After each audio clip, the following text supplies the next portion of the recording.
Saint মার্টিনের এই স্থানে মৃত্যুর ঝুঁকি আছে, সমুদ্রে নামা সম্পূর্ণ নিষেধ।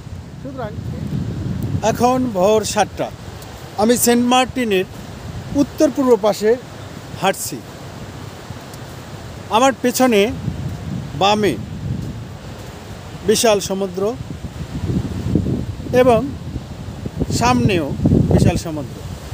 সমুদ্র বা সাগরকে পছন্দ করে না এমন মানুষ পৃথিবীতে পাওয়া যাবে না।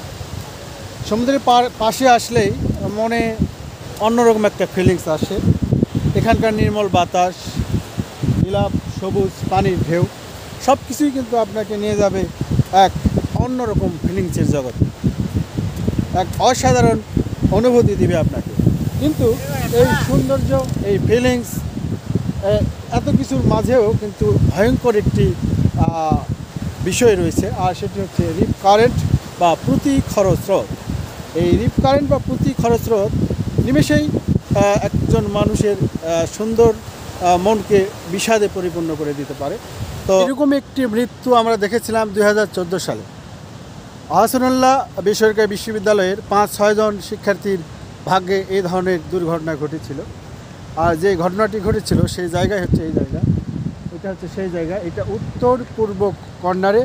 এখানে সাধারণত জাহাজ রয়েছে। এই জায়গাতে রিপ কারেন্ট বা প্রতিস্রোত নামে একটা স্রোত সৃষ্টি হয়েছিল। আর এই প্রতিস্রোত বা রিপ কারেন্টটা হচ্ছে অত্যন্ত ভয়ানক। এই ভয়ানক স্রোতের ফাঁদে পড়েই তাদের প্রাণ হারিয়েছিল।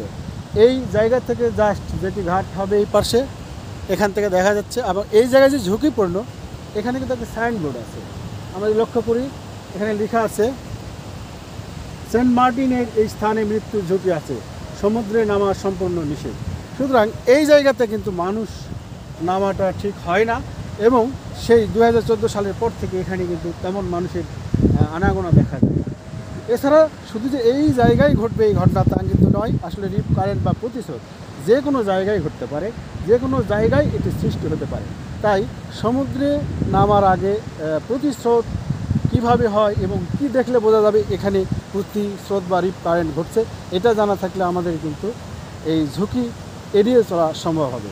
তাই সমুদ্র ভ্রমণে যারা আসবেন তাদের এই বিষয়টা অবশ্যই মাথায় রাখতে হবে।